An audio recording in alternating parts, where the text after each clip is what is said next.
आज जगभरात सुपरफूड म्हणून ओळखला जाणारा मखाना हा आरोग्यासाठी अतिशय पौष्टिक आहे. म्हणूनच याला सुपरफूड बोललं जातं. मखाना म्हणजे कमळासारखी दिसणारी जी वनस्पती आहे त्याच्यामध्ये या बिया आढळतात. त्या वनस्पतीची पानं ना ही थोडीशी मोठी आणि जाड असतात आणि त्याच्या मध्यभागी या बिया खूप असतात. आयुर्वेदानुसार मखाना हा अतिशय एनर्जी देणारा परंतु पचायला खूप हलका आहे. सर्वात महत्त्वाचं म्हणजे अतिशय थंड असल्या कारणाने ज्यांना खूप जास्त पित्ताचा त्रास होतो ना तर तो देखील कमी होतो. मखाना हा आरोग्यासाठी खूप चांगला आहे. रोज मूठभर जरी मखाना खाल्ला तरी त्याचे अनेक गुणकारी फायदे आरोग्याला होतात. मखाना तुम्ही वेगवेगळ्या पद्धतीने खाऊ शकतात. तुम्ही हा थोडासा म्हणजे मसालेदार करू शकतात, गूळ घालून सुद्धा करू शकतात, लाडूमध्ये सुद्धा याचा वापर करू शकतात. सुरुवात करूया आजच्या आपल्या या रेसिपीला. नमस्कार, मी वैशाली तुम्हा सर्वांचं आपल्या माऊलीज किचनमध्ये अगदी मनापासून स्वागत करते. तर मखाण्याचे काय काय फायदे होतात ते आपण पुढे जाणूनच घेऊ. त्या अगोदर इथे तुम्ही पाहू शकतात की मी मखाना घेतला आहे. मी 2 कप भरून इथे मखाना घेतला आहे. मखाण्याच्या या ज्या बिया आहेत ना या खूप अशा नरम असतात. जोपर्यंत तुम्ही याला भाजत नाही ना तोपर्यंत त्या कुरकुरीत होत नाही. तर इथे आपण आता जो हा मखाना घेतला आहे ना तो छान भाजून घेणार आहोत. खूप जास्त वेळ सुद्धा लागत नाही. अगदी 5-1 मिनिटामध्ये चांगला हा कुरकुरीत होतो आणि खाण्यासाठी ना जसं पॉपकॉर्न आहे ना अगदी तसा लागतो. मग तुम्हाला हवंय तसा तुम्ही हा खाऊ शकतात किंवा जर तुम्हाला लाडूमध्ये घालायचं असेल तर त्यामध्ये सुद्धा तुम्ही असा मखाना थोडाफार भाजून घालू शकतात.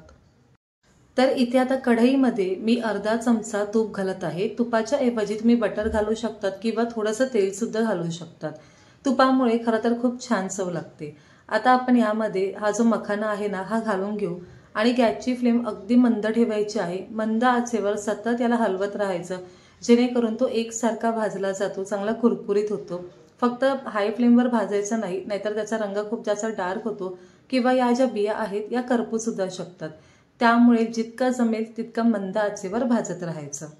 तर मखाना खाण्याचे अनेक फायदे आहेत, पण त्यातील काही महत्त्वाचे असे फायदे आहेत ना की ते जाणून घेतल्यावर तुम्ही खरंच रोज मखाना खायला सुरुवात कराल. इतकंच नाही तर फक्त मूठभर मखाना खायचा आहे. मुलांना अगदी छोट्या टिफिनमध्ये किंवा संध्याकाळच्या स्नॅक्सच्या वेळेस सुद्धा तुम्ही अगदी मूठभर मखाना दिला तरी सुद्धा अतिशय उत्तम आहे.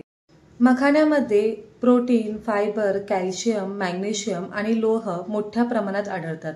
तुम्ही जर रोज सकाळी रिकाम्या पोटी मखाने खाल्ल्यास ब्लड प्रेशरसारखी समस्या दूर होते. हाडांच्या मजबूतीसाठी तर मखाना हा रामबाण उपाय आहे.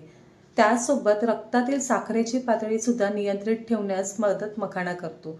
तुम्हाला जर वजन कमी करायचं असेल तर मखाण्याचा रोजच्या आहारात समावेश करा. मखाना खाल्ल्याने पोट भरलेलं राहतं आणि वारंवार आपल्याला भूक लागत नाही आणि याचाच फायदा होतो की आपलं वजन सुद्धा कमी होतं. मखाण्यात फॅट आणि कॅलरीजचं प्रमाण कमी असून फायबरचं प्रमाण खूप जास्त आहे. सकाळी रिकाम्या पोटी मखाने खाल्ल्याने रोगप्रतिकारक शक्ती वाढते. त्यामुळे शरीराला अनेक आजारांपासून वाचवण्याचं काम मखाना करते.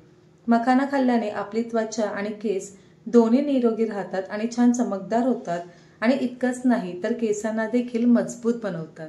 सोबतच ज्यांना मधुमेहासारखा त्रास आहे अशांनी जर रोज मखाण्याचे सेवन केले तर रक्तातील साखरेचे प्रमाण नियंत्रित राहते. तर बघितलं मखाना खाल्ल्याने आपल्याला किती फायदा होतो. तर इथे आता तुम्ही पाहू शकतात की या ज्या बिया आहेत ना या मी थोड्या लालसर रंगावर भाजल्या आहेत. बरोबर 5-1 मिनिटं लागतात या बिया अशा भाजायला. खूप जास्त वेळ त्याला भाजू नका, नाहीतर त्याचा जो रंग आहे ना तो थोडासा काळपट होऊ शकतो किंवा त्या करपू शकतात. तर असा थोडासा लालसर रंग आला की आपण गॅस बंद करायचा. आता मखाना भाजला आहे की नाही तर ते कसं ओळखायचं तर हे पहा. जेव्हा असा आवाज येणार ना म्हणजे समजायचं की मखाना हा छान कुरकुरीत भाजला आहे आणि त्यानंतर जो खायला खरं सांगू तर खूप छान लागतो. मग तुम्ही तो कसाही बनवा, नुसतं हळद मीठ टाकून जरी खाल्लं तरी चालेल, मसाला घालून खाल्लं तरी चालेल किंवा तुम्हाला जर गूळ वगैरे घालून बनवायचं असेल थोडा क्रिस्पी तर तुम्ही तसंही करू शकतात. इतकंच नाही तर मुलांना ना जर तुम्ही दुधामध्ये सुद्धा या मखाण्याची पावडर दिली तर अतिशय उत्तम आहे. लाडूमध्ये सुद्धा तुम्ही मखाना घालू शकतात. वेगवेगळ्या प्रकारे तुम्ही मखाण्याचं सेवन करू शकतात. आता आपण हा जो मखाना भाजलेला आहे ना तो बाजूला काढणार आहोत कारण आपण आज मस्त चटपटीत मसाला मखाना करणार आहोत. तर तो कसा करायचा हे सुद्धा पुढे पाहून घेऊ. तर इथे कढईमध्ये मी अर्धा चमचा तूप घेतलं आहे. आता यामध्ये आपण काही मसाले घालणार आहोत म्हणजे आपला जो मखाना आहे तो चवीला सुद्धा छान लागेल.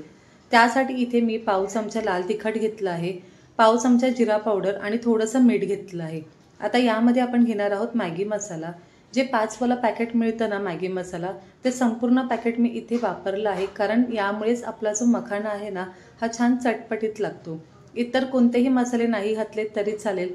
हे जे मी मसाले सांगितले आहेत हे नक्की घाला, यामुळे मखाना चवीला खूप छान लागतो। तुपामध्ये आता आपण हे मसाले घालायचं आणि गॅस बंद करायचा। आपल्याला मसाला अजिबात भाजायचा नाहीये। मसाला घातला, गॅस बंद केला की जो मखाना आपण भाजलेला आहे तो यामध्ये घालायचा आणि सर्व छान एकजीव करून घ्यायचं। अशा पद्धतीने जर तुम्ही बनवणार ना तर मखाण्याला व्यवस्थित मसाल्याची कोटिंग येते आणि प्रत्येक मखाना हा खाण्यासाठी खूप छान लागतो। या उलट तुम्ही जर मखाना असेल आणि वरून जर त्यामध्ये मसाला घातला न भाजून घेता तर मखाण्याला मसाला हा लागला जात नाही। त्यामुळे कधीही करताना तुपामध्ये फक्त मसाला थोडासा परतायचा आणि त्यानंतर आपण त्यामध्ये मखाना घालायचा। तर इथे पाहू शकतात प्रत्येक मखाण्याला छान मसाल्याची कोटिंग आली आहे आणि पाहू शकतात की अगदी 5-6 मिनिटांमध्ये आपली ही मस्त पौष्टिक रेसिपी तयार सुद्धा झाली आहे। तर आजची ही रेसिपी तुम्हाला कशी वाटली मला नक्की कळवा आणि तुम्ही सुद्धा करून पहा। जसं मी सांगितलं आहे की वेगवेगळ्या प्रकारे तुम्ही मखाण्याचं सेवन करू शकतात। औषधी गुणांनी भरपूर असा मखाना प्रत्येकाने खाल्ला पाहिजे, कारण आपल्या आरोग्यासाठी मखाण्याचं सेवन अतिशय उत्तम आहे। पुन्हा भेटूया आपण अशा छानशा आणि नवीन रेसिपी सोबत। तोपर्यंत स्वादिष्ट खा आणि आस्वाद मिळवा। माऊलीज किचनला लाईक, शेअर आणि सबस्क्राईब करायला विसरू नका। बाजूच्या बेल आयकॉनला सुद्धा क्लिक करा, जेणेकरून माझ्या व्हिडिओचे नोटिफिकेशन तुम्हाला सर्वात अगोदर भेटतील। धन्यवाद।